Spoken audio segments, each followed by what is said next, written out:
What's going on, everybody? Carson Gambaro back on In Full Stride, and I have just set a brand new personal record of 4+ months without an episode, and I'm happy to celebrate with a guy who's been setting all sorts of PRs in every single other event. Lloyd McKenna here at Pearl River. Jayden, how you doing today, man?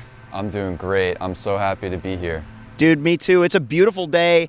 It feels like spring is starting to spring. You know, we're talking present tense. It's not spring is sprung when you're talking to that tense, but still, you know, obviously it's going to be an interesting outdoor season with the weather, but, you know, you're coming off of your first meet of the season, the Pirate Relays.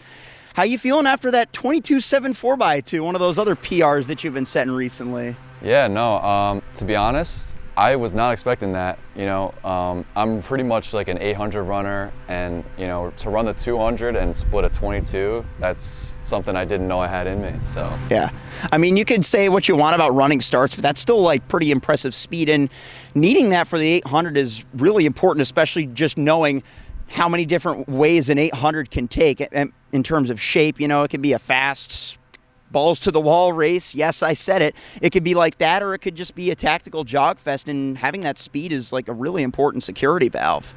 Yeah, for sure. I agree. Like my junior year, we ran some 4x4s and I'd almost break 49, but definitely the speed is very important. My coaches all agree. They all say, you know, you can't do the distance without the speed, and either way, you know, you're going to run great if you have the speed to run the distance. So, you know, I completely agree with them. Yeah. Let's set the whole scene for our viewers who are not familiar with what this guy has been doing throughout his Torrance Senior Indoor season. I guess we'll go in ascending distance order, maybe not chronologically, but you come out, you try the 600 for the first time, you go 120. You get your signature distance, the 800, you get down to 150 to take second at Nike Nationals, and just the week prior, you ran your second 226 of the season to win your first state title in the 1K, and let's not forget about a 4:15 in the full mile. You really did it all, from the long sprints to the middle distances. You know, what was really the big thing overarching that was clicking for you this indoor season? I guess I could say like practice. Like I showed up every day. I was consistent. I was with my teammates. We were having fun. My coach really got into the psychological part of everything. I really like just put my heart and dedication and soul. I didn't ever at one point tell myself, I was like, I'm good at this. Like I can do this. Like no matter what the distance is, I can prove to myself and to everybody else that no matter the distance, I'm strong enough and I have the will and the heart to succeed in every event. So would you say it was like a mixture of having that belief in yourself that you can shoot for higher and being never satisfied with what you've already accomplished, even knowing how great it is? Yeah, no, I could say that this season, looking back at it, it was very successful, and I'm proud of what I've done and all my accomplishments. So interestingly, you know, we talk about you mentioned yourself, you consider yourself an 800 guy, but we were talking a little bit before this and how you've arrived at the 800. I feel like the 800 is such a unique event as to how people arrive at it, and you've kind of come at it from both directions, both the sprinter's background, and you've dabbled in some long distances, cross country. I talked about the mile before. You know, what do you have to say about how you've gotten to the event that you now call your main? I guess I could say I started out my freshman year just not really knowing what I'm doing. Joined cross country pretty late in the season, run a couple 5Ks, get good at the 5K, and go down to the mile my sophomore year. And then junior year, start the speed stuff, doing the 4 and the 8, and now I'm just doing everything. Would you say you started at the top end of your range and then you just start steadily diving down, then you dive like maybe a little bit too deep until you come back to surface level with the 8 and the mid distances? Yeah, pretty much. You did a great explanation right there. Yeah, thank you. I tried. I never actually got a chance to do swimming and diving because my high school didn't have that. Did you ever do any other sports like that before you found your niche with running? Well, I actually did lots of sports with my friends. When I was growing up at a young age, I did baseball, basketball, soccer, did everything, like flag football. But nowadays, I just joined track because my friends were doing it, and ever since, it's just been a great choice. I look back on it every day, and it was probably one of the best choices of my life. Yeah. I remember you told me just having all that support, not just from your friends, but from your coaches, your family members, back when we chatted at Manhattan Cross Country Invitational when you won there. You know, you told me that's been a big game changer for you. Can you think of any tough moments, even in your successful seasons like this past indoor, that they were there for you? I guess, like, running the mile at the beginning of the season was pretty difficult, you know, coming off of a junior season where I'd just predominantly been sprinting pretty much. I guess running the mile was challenging at points, and training for the mile was challenging. It was kind of like a different distance that I haven't really run in a while. I trained, and I proved to everybody, like, I can do it. I could still do it, and I ended up doing it and running a 4:15, which I'm proud of. Knowing I could run better, but, you know, I'm still hungry for that. I mean, wasn't your PR a 4:20 prior? Yeah, it was. And your PR before you got to 151 at the end of junior year was a 154 too. So what have been your big difference makers in those races where you find those big giant improvements? Yeah, no, I kind of just showed up that day, mentally ready to go, and physically knowing that I was ready to go, and I just showed up and I wanted to win. I wanted it more than anybody else, and that's the kind of mindset that I was taught to have. Like, if you don't go in confident enough to know that you're gonna win and that you've been practicing every day, then what else are you gonna do? Yeah. Awesome stuff, man. And I really could sense that when you were running the 1K en route to getting that first state title in the indoor season. You did come in as the favorite, obviously, having a 2-second season best lead on the field, but so many guys brought the very best out of themselves to try and take that state title from you. I swear, this was the deepest 1K that I have ever seen. 9 guys in the 3 heats of competition broke 2:30. You almost never see that, let alone in a single state. And so, you know, did you feel there were any more moments in that race where your confidence was challenged and you had to kind of revert back to that mentality to stay on top? I'm gonna be honest. I wasn't.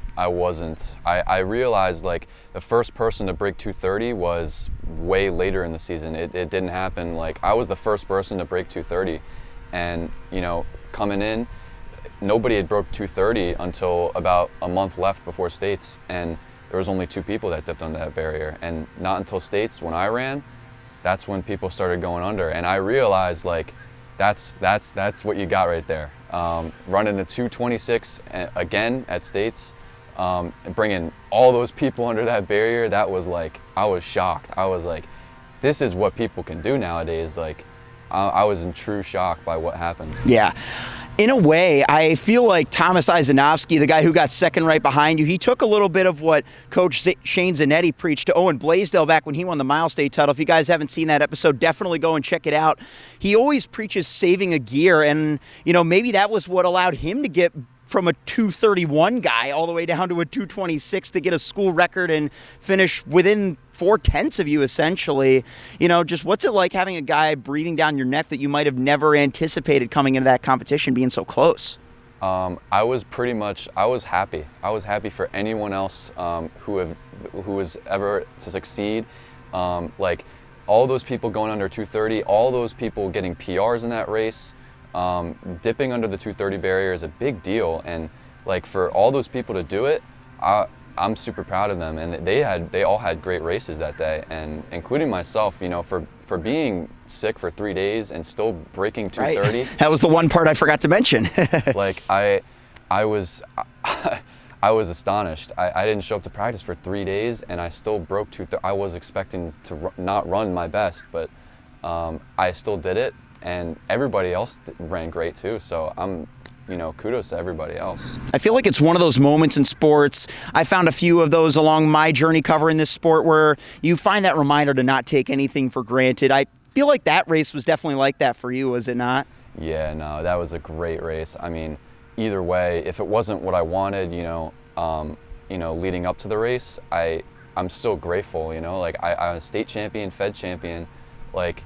what else can I say? What is there else to be happy about? I mean, we're talking to a guy here that was literally 100th away from getting the Class B title for the 800 back in outdoors when you ran that 151. So I feel like that was a beautiful way to, bring forward that denial that you maybe did or did not feel, because you ran 151 down from 154. But at the same time, when you're that close to a state title, you can't help but feel bittersweet, right? Yeah, no. I remember after the state meet, like the fast heat had just run right after me. Yeah, and you see those 149s by Brady Daniluk and James Chacho. Yeah. Yeah, and I was like, I was really hoping that I could get this, I could pull this off. And my coach told me the bad news. I was like, you're .02 away, and I was like, I don't care. I still ran a 3-second personal best. I'm one of the best returning in the state for next year. And you got all that hunger to add to it. All that hunger, especially at nationals too. Like getting second in the SMR, like that was just right there. That just proved to me that I could work. And I dropped 4 seconds on my indoor 800 time. Like I'm just so grateful to be here. That 150.92 of yours is also a Section 1 record. That's one of the little tidbits that I had yet to mention about the stats. And we were talking, too, about just how competitive Section 1 always is. It doesn't matter if it's cross-country, whether it's you guys versus Nanuet versus Nyack like we saw back in the fall, whether it's indoors or outdoors as we're about to see in the remainder of this senior year. To know that you are the fastest man to have ever run the 800 indoors for your section, what does that mean to you? It means a lot. Like, I can't even put it into words. I pretty much just worked hard enough for it. I wanted it really bad, and my coach and I were talking, and we wanted that state record, and we were going after it. And we saw the lead during the race. We were up in fourth. The positioning was great, and I knew I had the kick left in me, so I took it, and I took the shot, and second, still happy. Yeah. I mean, you were racing a guy, Josh Cooper, who had already been an established 149 guy since his sophomore year outdoors. This is the same guy, mind you, that a lot of people were putting on upset alert to beat Quincy Wilson in the VA Showcase 500, one of the many races that I got to call during an adventurous indoor season of my own. But Josh had run 101.9, like right around 61.90 in the 500 as a sophomore as well. So that just goes to show you the kind of speed of a guy like that you were gaining on in that fourth and final lap of indoor nationals. Yeah, no, I agree. He does have some wheels, but I had the fastest kick out of anybody at the nationals. At Nike Indoor, I closed the fastest out of anybody. So I truly believe that the speed is there for me as well, and the strength, the heart, and the dedication. I just didn't have enough left in me, I guess, to really pull off that feat in that last 50 meters. But I'm still proud. Exactly. I mean, going from a guy that was no more than a state runner-up, maybe a national relay runner-up, to now a national overall runner-up with still one more season left to go and chase after what you believe is yours, you're in a prime position to keep building on what you've already built that's successful. And reverting back to the speed conversation, I remember I was DMing you a little bit about this when I saw that 120 that got you into Millrose for the 600, and you were doing a little bit more speed workouts than you might have been used to in mid-distance seasons past, midway heading into February. So what was that whole period like, discovering that extra element of your speed? It was raw, untapped potential. Like, I didn't realize I had this in me. Like, we were doing workouts like over there, just doing 150s, 100s, and the snow was coming in, so sometimes we had to go on the roads, and I'd have to do 200s, and I'm like, wow, this is some crazy work. Road 200s. Yeah, I don't know. It was like the snow everywhere. We had to run on the roads a lot, so we did road workouts, I guess. Yeah. What kind of splits were you hitting on the roads? I was running like 150s and like 18, like 19, mainly on the last rep. Like, I'd really go all out and run like 17. Yeah. But I know that the no matter what, like I said earlier, like Section 1 has the untapped potential. Like, they'll work through anything. Like the struggles, like if there's snow on the track, they'll go out on the roads either way, and they'll train their asses off. Yeah. So I guess we have that heart and dedication in us. Even if we're dealt with many challenges that we have to face. Yeah. I think one of your future college teammates at University of Rhode Island, Ryan Temmie-Stokel, the guy who won the state title in the 600 the year prior, I think he could definitely attest to that. You know, we got to chit-chat with him. He comes from Class A in Westchester County. You're from here in Class B in Rockland County, but still it's really section-wide, I think, the competitive nature that Section 1 has. Yeah, really, truly, like, competitive. Like, lately, I don't know if you've noticed since you're the state meet commentator, but people are just getting faster and faster, and it's just kind of crazy to me. Yeah. I don't know. I think I might have missed that. No, it's been astonishing to see, dude. It's like, we come from my first year covering the New York State meet outdoors, where 152 was what it took to win, by Julian Rhyme, another Section 1 Rockland County guy from Clarkstown South, and now you've got sub 150s having, you know, that being the baseline to get New York State titles in the same event. Now, obviously, that reverts back to the point that I made off the top about just how many different ways an 800 could take shape. But at the same time, I feel like it's almost following the form book. You know, distance running is becoming faster. People are less afraid to take paces out hard, and people like you that like to sit and kick sometimes are less afraid to go with that pace. You know, what do you have to say about the direction that mid-distance running is taken?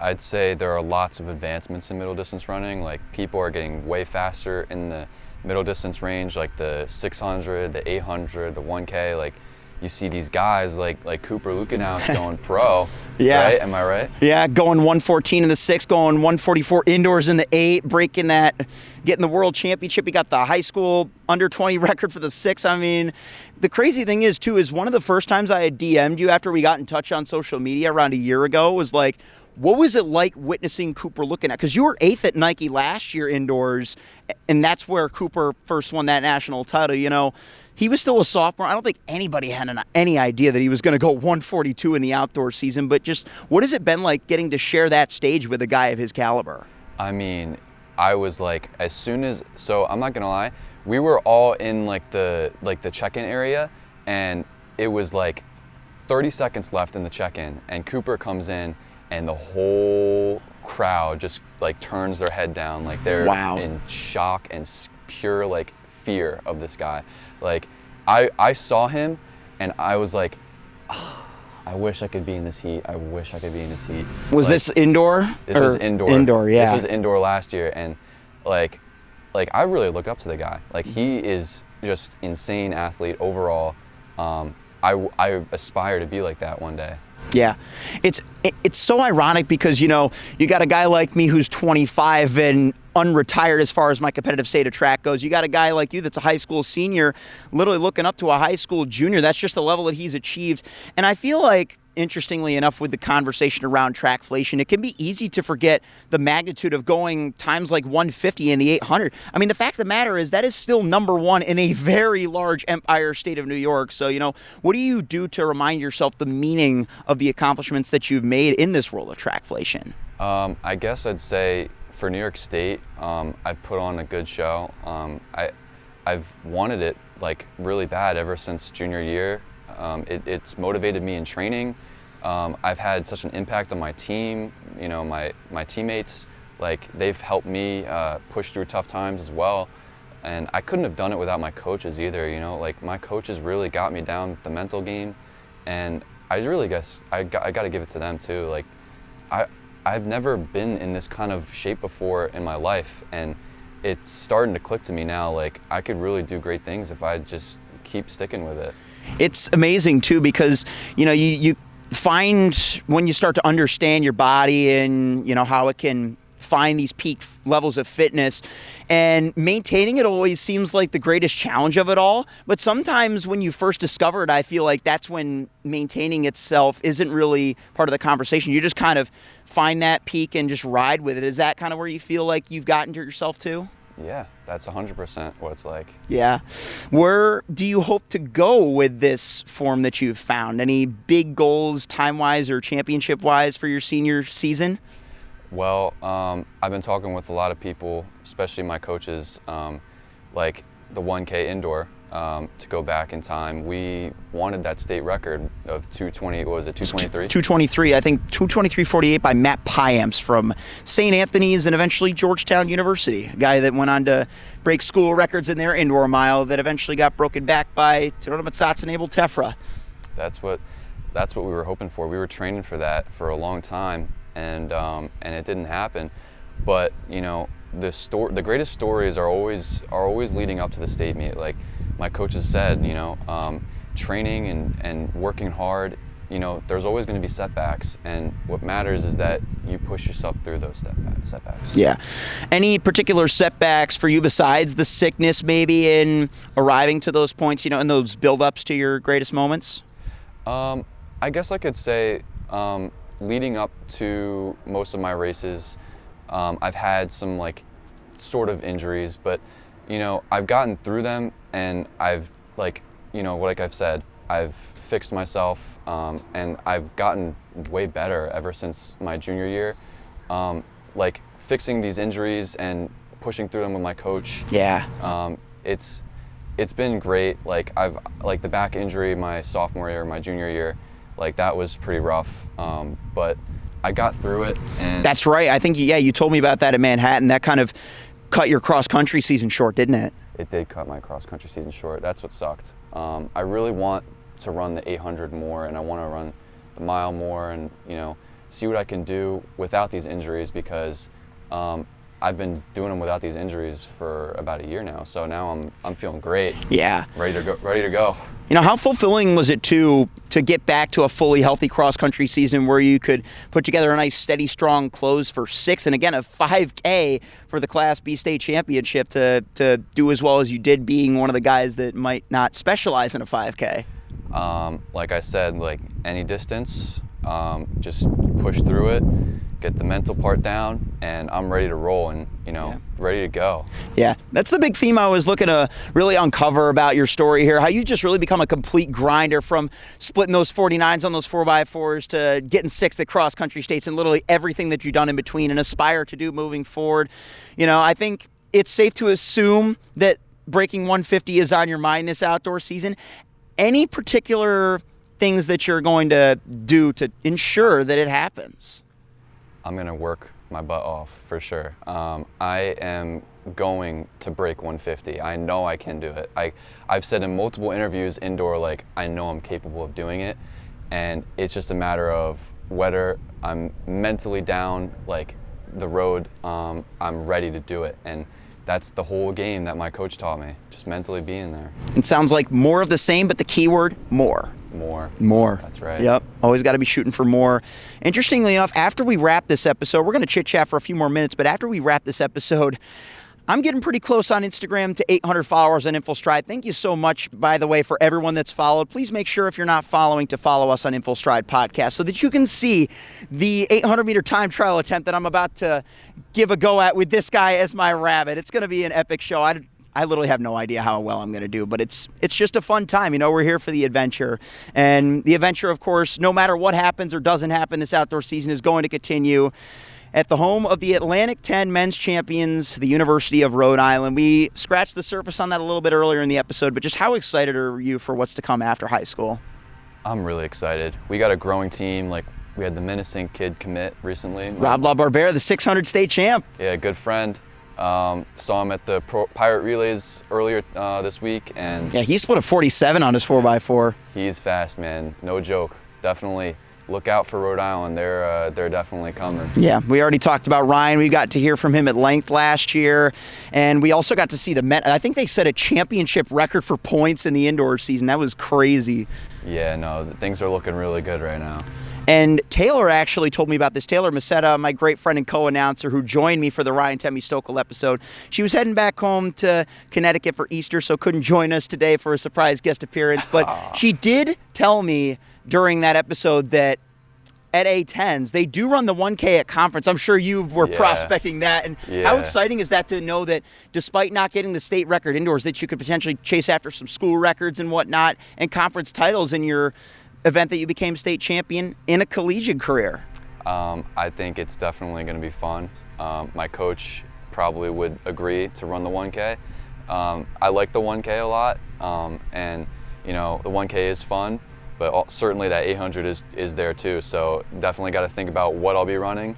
But yeah, no, future's looking bright. Yeah, I'm just waiting for somebody to event a 900-meter race to like maybe find that exact sweet spot for you, because you know you've done so well in both the 8 and the 1K. I think the only time I might have ever seen a 900, if at all, was when Nick Symmonds was doing his Stop Nick tour, and you know they'd spin the wheel. It'd be between 100 meters and a 1K, or like a mystery distance, and there'd be those random events that you'd never see run, like a 700 and a 900 as part of the wheel.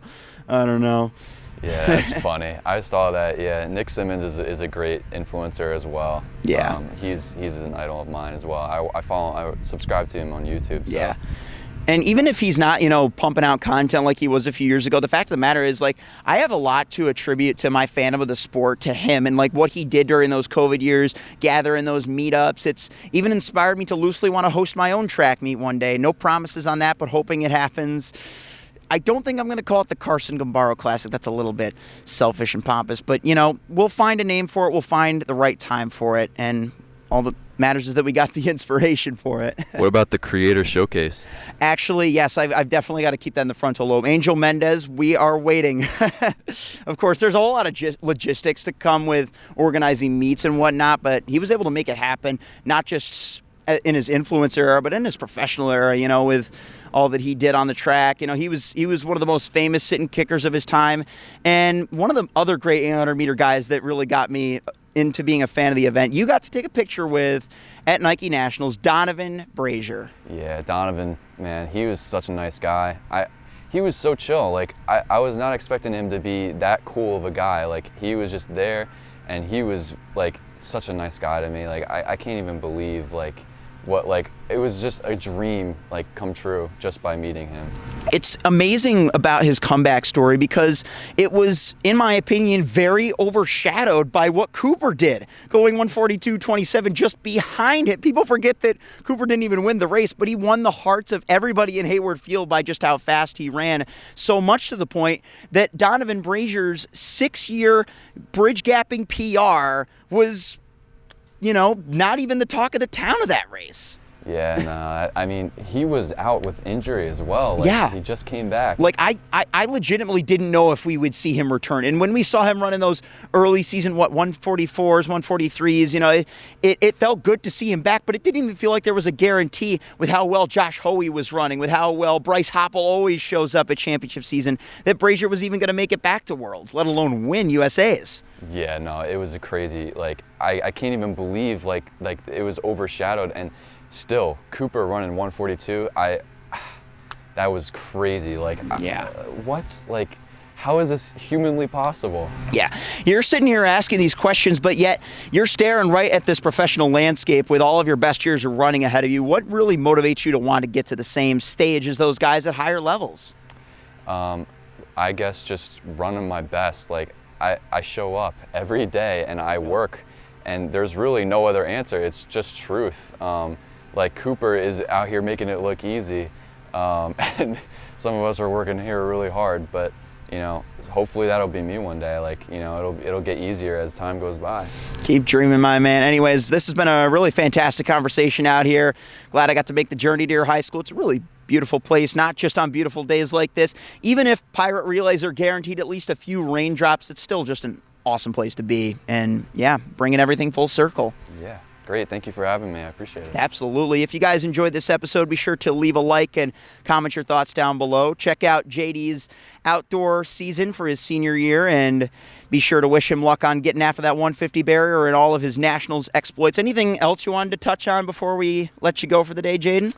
I guess I could just, one more thing. I guess I could talk about my experience from running pretty much the distances that I run indoor. I guess running the 600 at Milrose was pretty much unexpected. Like, beginning of the season, we were trying to go for the mile, and we were shooting to qualify. I got second at the Milrose qualifier, and then, like, running 4:15 at Hispanic Games, like, then I have to run the 1K, but then we realized sooner or later, like, I'm gonna have to touch on the 6.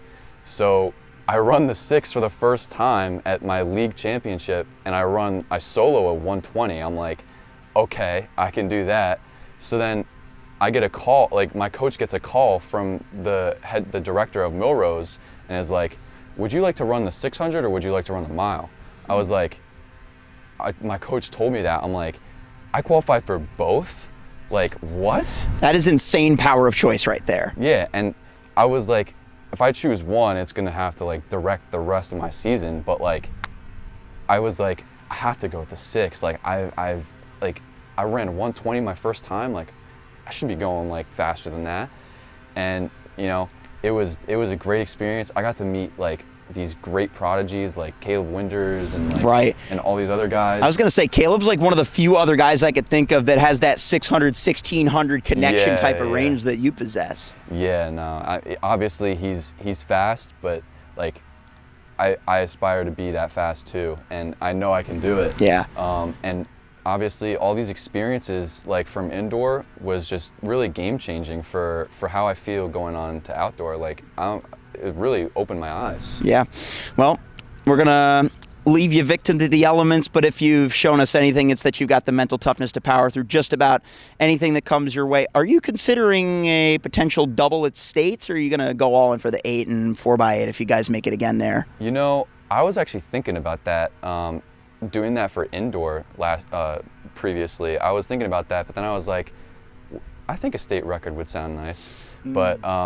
But yeah, no, definitely me and my coach will talk about it. Probably focus on the 8 as of right now, but things can change depending on how well I run in the mile. Yeah. Well, I guess then we shall leave it to be determined. I always love that, leaving things off on a cliffhanger, because, you know, no matter how evergreen we can make a conversation like this, the story really never ends, you know. I hope we get to maybe do a return episode sometime mid your collegiate career. I think that would be pretty fun. That would be fun. Yeah. Don't know, well, maybe I'll make a trip over to I haven't been to Rhode Island in years. I remember the last time I went was when I went to Providence to watch Earth, Wind & Fire back when I was 10 years old with my mom, and I don't think I've been back since, so I might have to get back out there. Maybe you and Ryan will bring like a return clash of the In Full Stride alums on. That'd be really fun. Maybe on the 21st night of September. Say no more. Anyways, Jayden, Lloyd McKenna, thanks so much for a great episode. Feels great to get back in the swing of things, and best of luck with everything this outdoor season. Thank you for having me. Yes, sir. Let's get that 800.